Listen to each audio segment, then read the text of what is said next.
What's up guys, it's Tommy here and welcome to a brand new Liverpool news video where we will take a look at all the reaction from the Liverpool-Everton game. And I think first of all I want to address the penalty.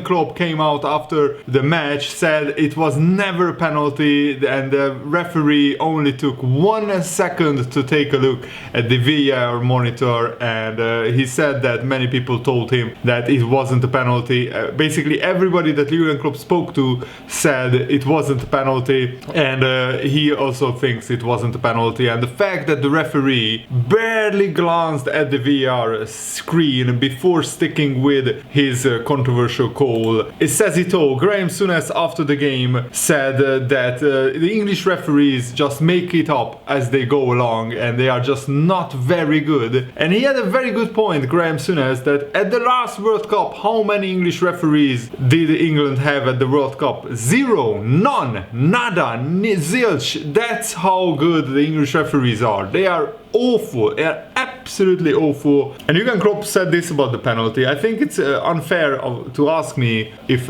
Everton's penalty was a penalty, because everybody asked me that situation. That means everybody thinks it was not a penalty, but that's not really important because the referee thought it's a penalty. I wanted to talk to him now after the first few interviews I had, but the referees left already. I wonder why. All the bastards. Oh my goodness, I absolutely hate English referees. I just wanted to ask what he did see, because the VAR calls you over in a situation like that, and then I think he's in doubt about the decision, but he needed only a second. He went there, watched it from 3 or 4 yards, he turned and penalty. So he obviously saw something that all other people didn't see. I didn't see it back yet, but everybody who speaks to me tells me the same. How can it be a penalty? Also, Sheffield United should have been awarded a penalty against Fulham last night, which was as bad a decision as the Trent Alexander-Arnold-Dominic Calvert-Lewin incident. And I saw some people saying it was a penalty because Trent Alexander-Arnold impedes Calvert-Lewin. But Calvert-Lewin was already falling over and Trent Alexander-Arnold had his back to Calvert-Lewin. He didn't even see him coming. He was just sitting on the floor. Imagine you are a defender, you slide in, you sit on the floor. Calvert-Lewin didn't fall over because of the slide tackle by Trent Alexander-Arnold. He was falling over because of his momentum already. And then he kicks Trent Alexander-Arnold in the back or in the head and falls over, trips over. Maybe Calvert-Lewin did that deliberately, but maybe he was genuinely attempting to get to the ball. But that's never a penalty, and the VAR referee didn't think it was a penalty. He calls over the ref, and it was just an absolute farce of a decision. And it just summed up Liverpool's season with VAR, in my opinion. So what do you think now Liverpool should do? I think the way we played in the second half against Everton was very encouraging. The most worrying thing about Liverpool's form right now is actually not our defense, because I can understand why we are conceding goals. We conceded 4 goals against Man City, 3 against Leicester, 2 against Everton, and many of them were individual mistakes. But I can understand that,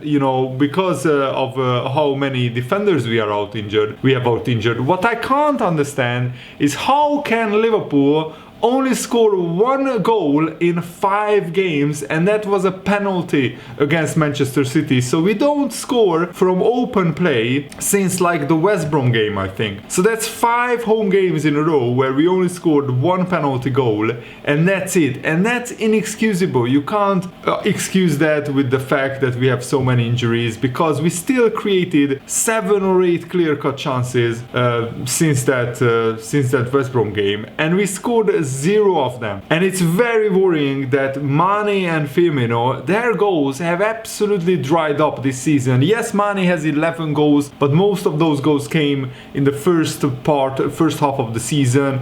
And Firmino's goals are just almost non-existent. He has like 5 goals or 6 goals all season. It's absolutely dreadful. And what my really big concern is that Liverpool absolutely need to sign an out-and-out striker in the summer. But if we don't finish in the Champions League places, that will be extremely difficult to sign a quality striker. And especially in the summer of all summers, like this summer that is coming up, where 2 of the best strikers in world football it looks like they are about to move clubs, Kylian Mbappe and Erling Haaland. If Liverpool don't finish in the Champions League places, we will have absolutely no chance of signing either of them. And even if we just scraped into the top 4, will either of them want to come to this really struggling Liverpool team? It's very painful for me to say, but Liverpool are really struggling. We have won just 2 games in like 11 or 12 Premier League games, which is hugely worrying. Liverpool are in the bottom 3 when it comes to the form table at the moment. We have like 3 points from the last 5 games, 4 defeats in a row, 4 defeats all coming at Anfield in the Premier League is absolutely astonishing. I've never thought that after the longest unbeaten streak at home, Liverpool are on the verge of having the longest defeat streak in Liverpool history, because the next home game we have is against Chelsea.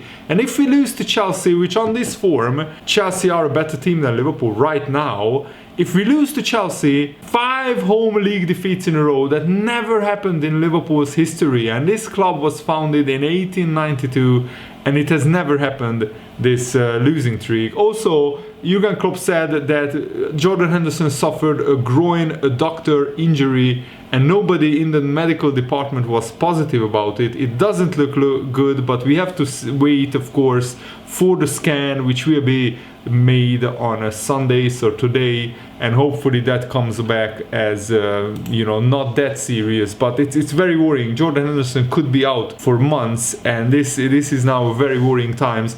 So I think Liverpool absolutely have to sign a striker, and I love Bobby Firmino. I don't think we should sell him in the summer, but make him a bench player and sign an out-and-out striker, somebody like Erling Haaland or Kylian Mbappe, somebody who is world class, who can come in and straight away score goals. If we don't have money for those players, then sign somebody like Timo Werner, who is an up-and-coming young striker who has the potential to score 15-20 goals a season. Of course, it's very difficult to find those kind of strikers, and it will be impossible to find them if Liverpool are in the Europa League, or even not in Europe after all. And there has been so many injuries to Liverpool, and what I find very frustrating and infuriating is that many people are saying that this is the worst title defense in the history of the Premier League, which is just not true. It's an absolute bold-faced lie.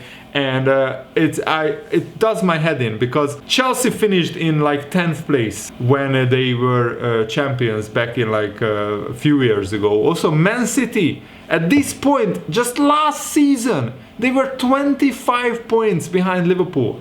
What does that make that Man City team? And also, yes, Man City had injuries last season, but at the worst point of last season, Man City were missing 6 of their normal matchday squad for one game. They just had 6 first-team players missing for one game. Liverpool have been missing minimum 6 players from their traditional matchday squad for 22 of the 25 Premier League games. So that's like 85-90% of the games Liverpool had minimum 6 players out, and maybe even more. At some point we had 9 players out or 10 players out. And what is absolutely mental is that last night, if Henderson and Kabak had lasted beyond half-time, if Henderson didn't have to get substituted, they would have recorded the longest continuous streak for a Liverpool centre-back partnership this season. As it is, the record for the longest partnership remains 2.5 games, and that was Nat Phillips and Jordan Henderson. So the number 18 partnership, the 18th different centre-back partnership, was playing last night, which was Nat Phillips and Ozan Kabak. Just think about that for a second. The longest that Liverpool had the same 2 players playing centre-back is 2.5 games, and we already are at game week 25. That is absolutely mind-blowing. It's mental. I've never seen anything like this. This is the worst injury crisis that I've ever seen. Has Jurgen Klopp overworked the players in the past 3 years? I think it's a combination of many different things. No proper preseason, games coming thick and fast every 3 days, and because we have 8 or 9 injuries in almost every game, Liverpool have to overplay and overwork their remaining players. We have such a small squad of players available. Jurgen Klopp can't really rotate much. And actually it's a miracle that Salah, Mane or Firmino didn't get injured so far, because Diogo Jota is out injured for so long and Minamino was sent out on loan to Southampton, which I don't think that was the best decision, because he scored again for Southampton against Chelsea last night, and he looks much livelier at Southampton than at Liverpool, but that's for another day to discuss. So we have Divock Origi and Xherdan Shaqiri, and nobody else really to rotate with Salah, Mane and Firmino. But those two players, I mean Shaqiri and Origi, they are not really good enough to be straight backup players. Diogo Jota was good enough, and maybe you could argue Minamino. I'm still on the fence with him. I think we should still give him a proper run in the team next season to really gauge and take a look at how good Minamino is. But that was one of the main problems for Liverpool, that we weren't able to rotate the team as much because of so many injuries, and that takes the toll on the players. I'm sure that Jordan Henderson's injury, the main reason was that we just absolutely had to play Jordan Henderson in every single game. What I would do now, because Nat Phillips actually looked pretty promising, pretty good against Everton, I would play Nat Phillips and Ozan Kabak at the back.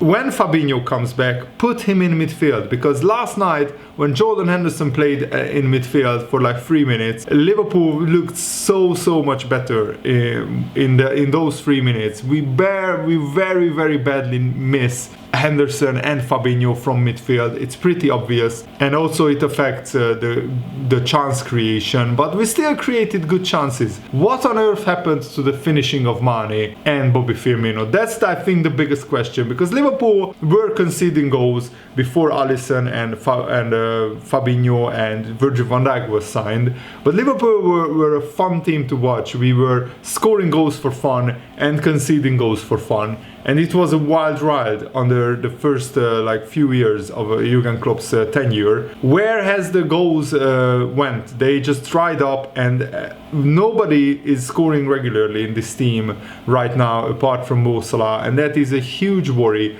Is that because of injuries? Partly yes, but we still created good chances yesterday. We just can't finish them, and that is the biggest worry for me. Henry Winter, who is a very respectable journalist, said that Jurgen Klopp is the best thing to happen to Liverpool in recent years, which I fully agree with this statement. He rebuilt the team, he rebuilt the belief, he transformed the club behind the scenes, sports science, nutrition, etc. He won the Champions League, he won the Premier League title, playing fabulous football. Jurgen Klopp is absolutely the right man to lead Liverpool through this current storm, and I 100% agree with this. If anyone wants to see Jurgen Klopp getting sacked, it's an absolute foolish thing to do. Jurgen Klopp is not the problem. It's the Liverpool players just can't finish their chances. We have the worst luck with injury, the worst luck with VAR, but still those two things don't excuse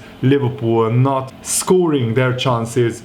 We have to start scoring goals, otherwise Liverpool will seriously miss out on even European football. Jurgen Klopp, he said some interesting things after the game. He said, it hurts, the result hurts a lot. We conceded a completely unnecessary first goal, and we should not forget that that's a big part of the game. There were two big parts. You have to defend and you have to score. In one situation, we didn't defend well enough, so they could score. We made a mistake in the defensive department, and we didn't use their mistakes. We didn't use the things we created, and that's why we have this result. And Jurgen Klopp said this about the recent form. We were dominant in most of the games that we lost. If I am right, we lost an away game as well, where we were really dominant against Leicester. That means in the decisive moments we make either a mistake or just something strange happens, and that's how it is. If we make a mistake, it's 100% they score from it, and if we cause them to make mistakes, that doesn't mean immediately we will score. I think everybody who saw the game tonight would say, okay, if we watch the game without the goals,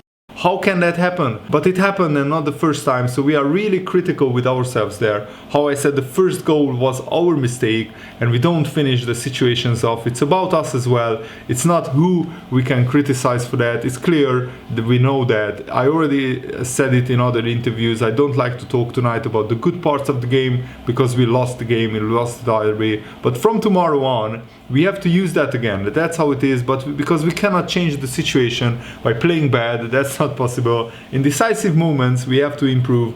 That's clear. I think Jurgen Klopp says that we absolutely have to take advantage when we are in the box, we are in front of goal.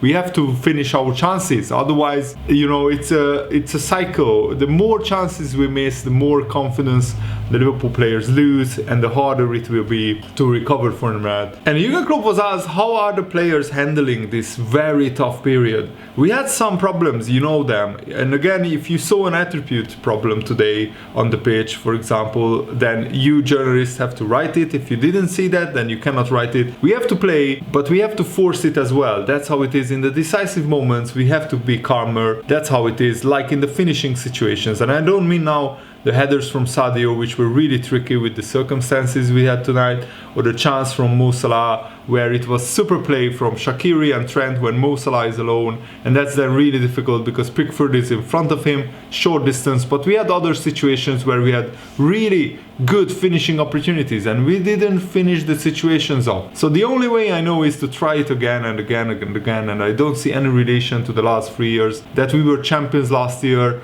that was already a month after we were champions. It didn't feel like it was a month ago. That has nothing to do with the current situation. The boys are still full of desires, I see that, but to change a football game, to get the result, you have to be decisive in the right moments, defensively and offensively, and that's what we are lacking. Of course, we have defensive options, but Henderson's injury makes it really difficult. But for example, Nat Phillips was for sure not for 1 second our problem, and even Henderson in the beginning of the game was really dominant, especially offensively. So yes, it is a massive blow, losing Hendo again, massive, but Nat Phillips played a super game. Again, we meanwhile unfortunately got used to it, that we have to change things all the time. We just try to set up again for the next game.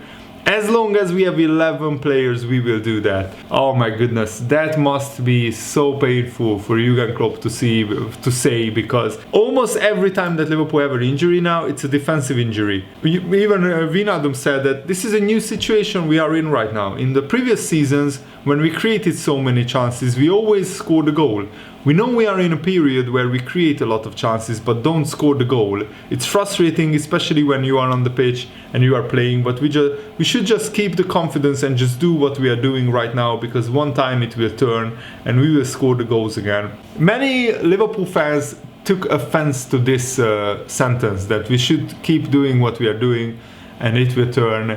Because yes, Wijnaldum is not referring to Liverpool should keep losing games. Wijnaldum is referring to Liverpool should keep creating chances, and sooner or later the goals will come. It has to come. We had a barren spell before we played West Ham and Tottenham, where we didn't score for like 4.5 games, and then we scored 6 goals in 2 games against West Ham and Tottenham. So that's what Liverpool should do. Keep creating chances, and sooner or later we will start scoring goals as well. I think the way we should look at the situation, Wijnaldum said, not be the victims, just try to turn it around, and we have a lot of games to turn it around. If we are going to look at the situation as victims, it's going to be worse. What we can do is just try to grip everything, try to keep confident, work all together to bring the season to a better end. And Liverpool still have a lot of games coming up. The good news is that now, with our toughest period out of the way, where we played Man City, Leicester and Everton, and I said that these 3 games will shape Liverpool's season. We lost all 3 of them, which is absolutely devastating. But still, Liverpool have the chance to recover, because we play Sheffield United, Chelsea and Fulham. And if we win 2 of those 3 games and maybe get to draw against Chelsea, then we can recover and still we can go on a winning run. I still believe that, because Liverpool will have some injured players coming back. Diogo Jota, Naby Keita are the players, and they will surely improve Liverpool's form. But we have to start scoring our chances. That's the bottom line. Otherwise, we won't have a chance. And that's it for today's video. I just wanted to give you my extended thoughts on what went wrong with Liverpool recently, and let me know what do you think about this in the comments below. Thanks for watching. Have a nice day. See you guys. Goodbye.